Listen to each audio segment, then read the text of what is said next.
আমি যেটা দেখেছি যে বিএনপি এই আমাদের বর্তমান যিনি রাষ্ট্রপতি আছেন ওনাকে নিয়ে একটা বিব্রতকর অবস্থার মধ্যে আছে এবং ছিল।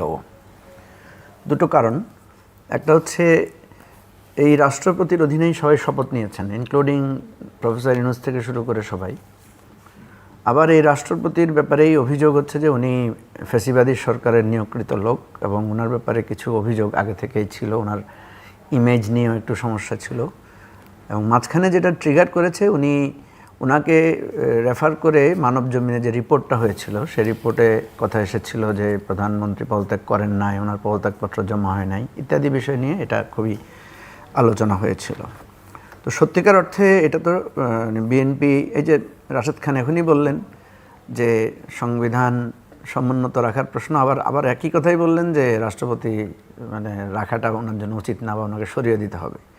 তো যে লোকটাকে সরিয়ে দিতে হবে, হ্যাঁ, যে লোকটাকে আপনি সরিয়েই দিচ্ছেন, তো বোঝা যাচ্ছে যে রাষ্ট্রপতিকে, উনি তো অসুস্থ ছিলেন আগেও, উনি এখন সরে যাচ্ছেন কেন? নিশ্চয়ই সরকারের পক্ষ থেকে তাকে বলা হয়েছে সরে যেতে। যদিও আমাদের কনস্টিটিউশনে বলে রাষ্ট্রপতিকে ইমপিচ করার আলাদা পদ্ধতি আছে, রাষ্ট্রপতিকে সরকার কখনো বলতে পারে না সরে যেতে। এখন তো ইমপিচমেন্টের আলোচনা হচ্ছে না, আর সরকার স্বীকারও করছে না যে আমরা ওনাকে সরে যেতে বলেছি। যে নিউজটা হচ্ছে সেটা হচ্ছে যে মিউচুয়াল আন্ডারস্ট্যান্ডিং, এক ধরনের উনি অসুস্থতার কথা বলে উনি পদত্যাগ করবেন। সম্মানজনক, এটা ওনার জন্য সম্মানজনক। সমস্যা কয়েকটা। একটা হচ্ছে যে আমরা যদি দেখি যে রাষ্ট্রপতি প্রথম দিনই কিন্তু শেখ হাসিনার পদত্যাগের পরে প্রথম দিনই রাষ্ট্রপতির সাথে বিএনপির একটা কমিউনিকেশন হয়েছে। আপনি দেখবেন 6ই আগস্টে উনি যে প্রথম সিদ্ধান্তটা নিয়েছেন রাষ্ট্রপতি, সেটা হচ্ছে বেগম খালেদা জিয়ার মুক্তি। 6ই আগস্ট কিন্তু 6ই আগস্টে খালেদা জিয়া মুক্তি পেয়েছেন।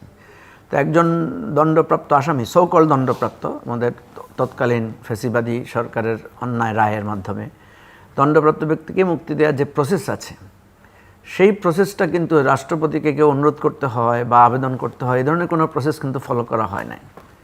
এবং রাষ্ট্রপতিকে আমি জিজ্ঞেস করেছিলাম যে আপনি যে বেগম খালেদা জিয়াকে মুক্তি দিলেন, এটা কীভাবে দিলেন?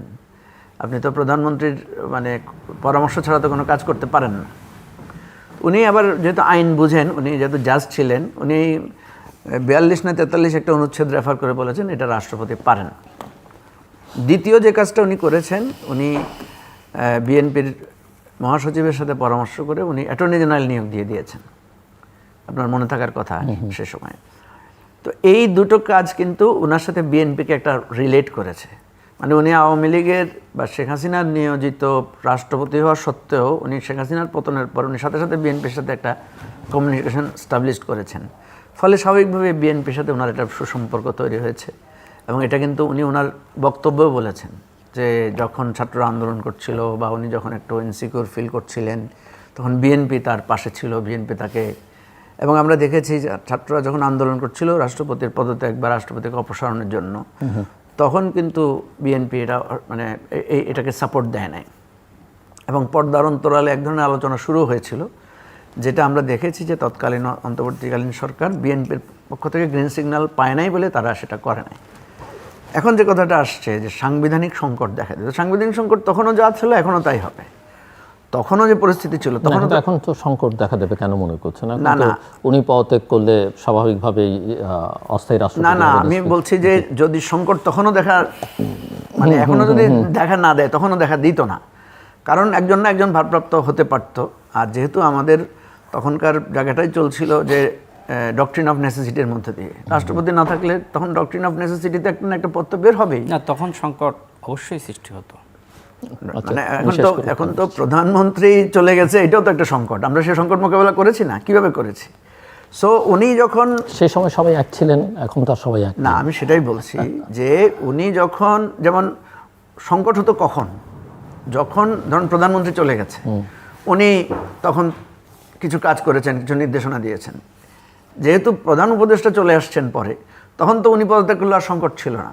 পদত্যাগের করলে তো কোনো না কোনো ধরুন, আমরা তো এটাও বলতে পারি রাষ্ট্রপতি মারা গেলে কি হইতো? আপনি কি রাষ্ট্র ভেঙে যাইতো? আমাদের রাষ্ট্রের পরিস্থিতি টালমাটাল হয়ে যেত? কিছু না কিছু তো একটা প্রসেস থাকতো। এখন যেটা হয়েছে, এই জটিলতা আমাদেরকে বহুদিন ধরে বহন করতে হবে।